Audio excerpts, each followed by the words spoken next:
ನಮಸ್ಕಾರ. ಇದು ರೇಡಿಯೋ ಅಕ್ಷರ, ಮೌನಕ್ಕೂ ಮಾತು ನೀಡುವ ನಿಮ್ಮ ನೆಚ್ಚಿನ ಅಕ್ಷರ ಟಾಕ್ಸ್. ನಿಮ್ಮೊಂದಿಗೆ ನಾನು ಆರ್.ಜೆ. ಅಕ್ಷರ. ಗೆಳೆಯರೇ, ಇವತ್ತಿನಿಂದ ನಾವು ಇನ್ನೊಂದು ಹೊಸ ಪಯಣ ಶುರು ಮಾಡ್ತಿದ್ದೀವಿ. ಅದೇ ಪುಸ್ತಕ ಪ್ರಪಂಚ. ನಮ್ಮ ಕನ್ನಡ ಮಣ್ಣಿನಲ್ಲಿ ಅದೆಷ್ಟೋ ಅದ್ಭುತ ಕೃತಿಗಳಿವೆ. ಆದರೆ ನಾವು ಕೆಲಸದ ಒತ್ತಡದಲ್ಲಿ ಅವುಗಳನ್ನು ಓದೋದನ್ನೇ ಮರೆತುಬಿಟ್ಟಿದ್ದೀವಿ. ಇವತ್ತು ನಾವು ಮಾತಾಡ್ತಿರೋದು ಕನ್ನಡಕ್ಕೆ ಜ್ಞಾನಪೀಠ ತಂದುಕೊಟ್ಟ ಮಹಾನ್ ಕೃತಿ ಡಾಕ್ಟರ್ ಕೆ. ಶಿವರಾಮ ಕಾರಂತರ ಮೂಕಜ್ಜಿಯ ಕನಸುಗಳು. ನೋಡಿ, ನಮ್ಗೆಲ್ಲ ಶಿವರಾಮ ಕಾರಂತರ ಹೆಸರು ಗೊತ್ತು, ಈ ಪುಸ್ತಕದ ಹೆಸರೂ ಗೊತ್ತು. ಆದರೆ ಈ ಪುಸ್ತಕದ ಒಳಗಿರುವ ಆ ಜೀವನ ರಹಸ್ಯಗಳು ಎಷ್ಟು ಜನಕ್ಕೆ ಗೊತ್ತು? ಮೂಡೂರು ಅನ್ನೋ ಒಂದು ಪುಟ್ಟ ಹಳ್ಳಿ. ಅಲ್ಲಿರೋ 80 ವರ್ಷದ ಒಬ್ಬ ಮುದುಕಿ. ಅವಳನ್ನ ಎಲ್ಲರೂ ಅರಳು ಮರಳು ಅಂತ ಕರೀತಾರೆ. ಆದರೆ ಅವಳ ಕೈಗೆ ಯಾವುದಾದರೂ ಒಂದು ಹಳೆಯ ವಸ್ತು ಸಿಕ್ಕರೆ ಸಾಕು, ಅವಳು ಸಾವಿರಾರು ವರ್ಷಗಳ ಹಿಂದಿನ ಕಥೆಯನ್ನ ಕಣ್ಣಿಗೆ ಕಟ್ಟುವಂತೆ ಹೇಳ್ತಾಳೆ. ಬನ್ನಿ, ಇವತ್ತು ಮೂಕಜ್ಜಿಯ ಆ ಒಳಗಣ್ಣಿನ ಮೂಲಕ ಬದುಕಿನ 5 ದೊಡ್ಡ ರಹಸ್ಯಗಳನ್ನು ಬಿಡಿಸೋಣ.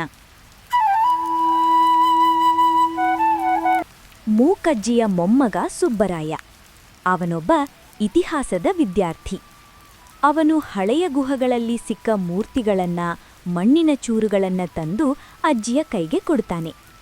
ಅಜ್ಜಿಯ ವಸ್ತುವನ್ನ ಮುಟ್ಟಿದ ತಕ್ಷಣ ಅವಳಿಗೆ ಕನಸುಗಳು ಬೀಳೋಕೆ ಶುರುವಾಗುತ್ತೆ. ಆದರೆ ಅವು ಬರೀ ಕನಸುಗಳಲ್ಲ, ಈ ಜಗತ್ತಿನ ಕಟು ಸತ್ಯಗಳು. ಇಲ್ಲಿ ಅಜ್ಜಿ ಹೇಳೋ ಮೊದಲ ರಹಸ್ಯ ದೇವರ ಹುಟ್ಟು. ನಾವು ಅಂದುಕೊಂಡಿದ್ದೀವಿ ದೇವರು ನಮ್ಮನ್ನ ಸೃಷ್ಟಿಸಿದ ಅಂತ. ಆದರೆ ಮೂಕಜ್ಜಿ ಹೇಳ್ತಾಳೆ, ಮನುಷ್ಯ ತನಗಿರೋ ಭಯದಿಂದ ದೇವರನ್ನ ಸೃಷ್ಟಿಸಿದ ಅಂತ. ಸಾವಿರಾರು ವರ್ಷಗಳ ಹಿಂದೆ ಕಾಡಿನಲ್ಲಿ ಬದುಕ್ತಿದ್ದ ಮನುಷ್ಯನಿಗೆ ಸಿಡಿಲು ಅಂದ್ರೆ ಭಯ, ಮೃತ್ಯು ಅಂದ್ರೆ ಭಯ. ಆ ಭಯವನ್ನ ತಡೆಯೋಕೆ ಅವನು ಒಂದು ಶಕ್ತಿಯನ್ನ ಕಲ್ಪಿಸಿಕೊಂಡ. ಅಜ್ಜಿ ಹೇಳ್ತಾಳೆ, ನೋಡು ಸುಬ್ಬರಾಯ, ದೇವರು ಅನ್ನೋದು ಮನುಷ್ಯನ ಕಲ್ಪನೆ. ಅವನು ತನ್ನ ರಕ್ಷಣೆಗಾಗಿ ಮಾಡಿಕೊಂಡ ಒಂದು ಸುಂದರವಾದ ಭ್ರಮೆ. ಈ ಮಾತು ಕೇಳೋಕೆ ಸ್ವಲ್ಪ ಕಷ್ಟ ಅನಿಸಬಹುದು, ಆದರೆ ಕಾರಂತರು ಮೂಕಜ್ಜಿಯ ಮೂಲಕ ಹೇಳಿರೋ ಈ ವೈಚಾರಿಕತೆ ನಮಗೆ ಹೊಸ ದೃಷ್ಟಿಕೋನ ನೀಡುತ್ತೆ. ಮೂಕಜ್ಜಿಯ ಕನಸುಗಳಲ್ಲಿ ಬರೋ ಎರಡನೇ ದೊಡ್ಡ ವಿಷಯ ಮನುಷ್ಯನ ಸಹಜ ಪ್ರವೃತ್ತಿ. ನಮ್ಮ ಸಮಾಜದಲ್ಲಿ ಕಾಮ ಅಥವಾ ಲೈಂಗಿಕತೆ ಅಂದ್ರೆ ಅದೊಂದು ಪಾಪ ಅಥವಾ ಗುಪ್ತವಾಗಿಡಬೇಕಾದ ವಿಷಯ ಅಂತ ನೋಡ್ತೀವಿ. ಆದರೆ ಮೂಕಜ್ಜಿ ಇದನ್ನ ಬಹಳ ಮುಕ್ತವಾಗಿ ಮಾತಾಡ್ತಾಳೆ. ಅವಳು ಹೇಳ್ತಾಳೆ, ಹಸಿವು ಹೇಗೆ ಸಹಜವೋ ಪ್ರೀತಿ ಮತ್ತು ಬಯಕೆ ಕೂಡ ಅಷ್ಟೇ ಸಹಜ. ಅದನ್ನ ಹತ್ತಿಕ್ಕೋದು ಧರ್ಮವಲ್ಲ. ಮೂಕಜ್ಜಿಯ ದೃಷ್ಟಿಯಲ್ಲಿ ಸತಿಪತಿ ಸಂಬಂಧ ಅಂದ್ರೆ ಬರೀ ಒಂದು ಸಾಮಾಜಿಕ ಒಪ್ಪಂದವಲ್ಲ, ಅದು ಪ್ರಕೃತಿಯ ಸಹಜ ಲಯ. ಅವಳು ಸಮಾಜದ ಕಟ್ಟುಪಾಡುಗಳನ್ನ ಮೀರಿ ಮನುಷ್ಯನ ಮನಸ್ಸಿನ ಆಳವನ್ನ ನೋಡ್ತಾಳೆ. ಒಂದು ಕಡೆ ಒಬ್ಬ ಸನ್ಯಾಸಿ ತಾನು ಕಾಮವನ್ನ ಗೆದ್ದೆ ಅಂತ ಹೇಳ್ತಾನೆ. ಆದ್ರೆ ಅಜ್ಜಿ ಅವನ ಸುಳ್ಳನ್ನ ತಕ್ಷಣ ಹಿಡಿದ್ಬಿಡ್ತಾಳೆ. ಅವಳು ಹೇಳ್ತಾಳೆ, ಮನಸ್ಸಿನ ಒಳಗೆ ಕೆಂಡ ಇಟ್ಟುಕೊಂಡು ಹೊರಗಡೆ ಶಾಂತಿ ಮಂತ್ರ ಹೇಳೋದು ಮನುಷ್ಯತ್ವವಲ್ಲ. ಗೆಳೆಯರೆ, ನಾವೆಲ್ಲ ಸಂಪ್ರದಾಯ, ಆಚರಣೆ ಅಂತ ಎಷ್ಟೋ ಕೆಲಸಗಳನ್ನು ಮಾಡ್ತೀವಿ. ಆದರೆ ಮೂಕಜ್ಜಿ ಅದನ್ನೂ ಪ್ರಶ್ನೆ ಮಾಡ್ತಾಳೆ. ಅವಳು ಭಾಗವತ, ರಾಮಾಯಣ, ಭಗವದ್ಗೀತೆಯ ಬಗ್ಗೆಯೂ ತನ್ನದೇ ಆದ ವಿಮರ್ಶೆ ಮಾಡ್ತಾಳೆ. ಅವಳಿಗೆ ಕೃಷ್ಣ ಅಂದ್ರೆ ಇಷ್ಟ, ಆದರೆ ಕೃಷ್ಣನ ಹೆಸರಲ್ಲಿ ಬರೆದಿರೋ ಕೆಲವು ವಿಷಯಗಳನ್ನು ಅವಳು ಒಪ್ಪೋದಿಲ್ಲ. ಅಜ್ಜಿ ಹೇಳ್ತಾಳೆ, ನೋಡು ಸುಬ್ರಾಯ, ಬ್ರಾಹ್ಮಣರು ತಮದೇ ಬೇಕಾದ್ದನ್ನ ಕೃಷ್ಣನ ಬಾಯಲ್ಲಿ ತುರುಕಿದ್ದಾರೆ. ದೇವರು ಹೇಳಿದ್ದು ಅಂದ್ರೆ ಯಾರೂ ಪ್ರಶ್ನೆ ಮಾಡಲ್ಲ ಅಂತ ಅವರಿಗೆ ಗೊತ್ತು.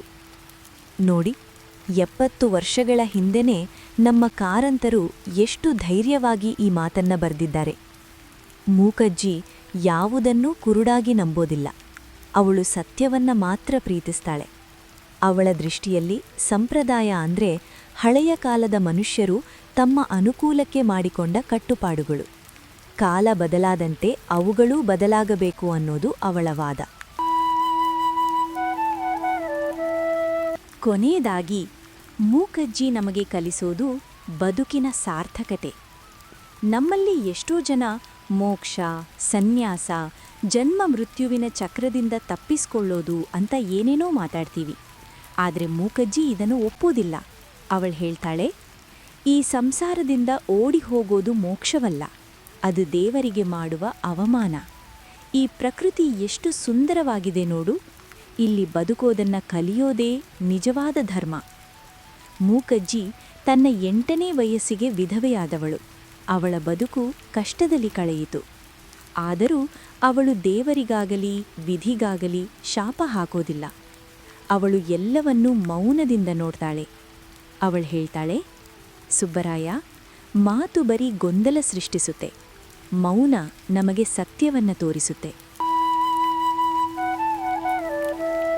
ಹೀಗೆ ಸುಬ್ಬರಾಯ ಮತ್ತು ಮೂಕಜ್ಜಿಯ ಸಂಭಾಷಣೆಯ ಮೂಲಕ ನಮಗೆ ಈ ಇಡೀ ಜಗತ್ತಿನ ದರ್ಶನವಾಗುತ್ತೆ.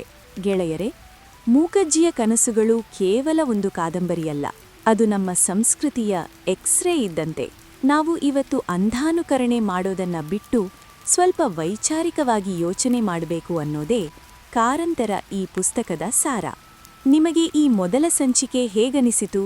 ಮೂಕಜ್ಜಿಯ ಈ ರಹಸ್ಯಗಳಲ್ಲಿ ನಿಮಗೆ ಯಾವುದು ಹೆಚ್ಚು ಇಷ್ಟವಾಯಿತು?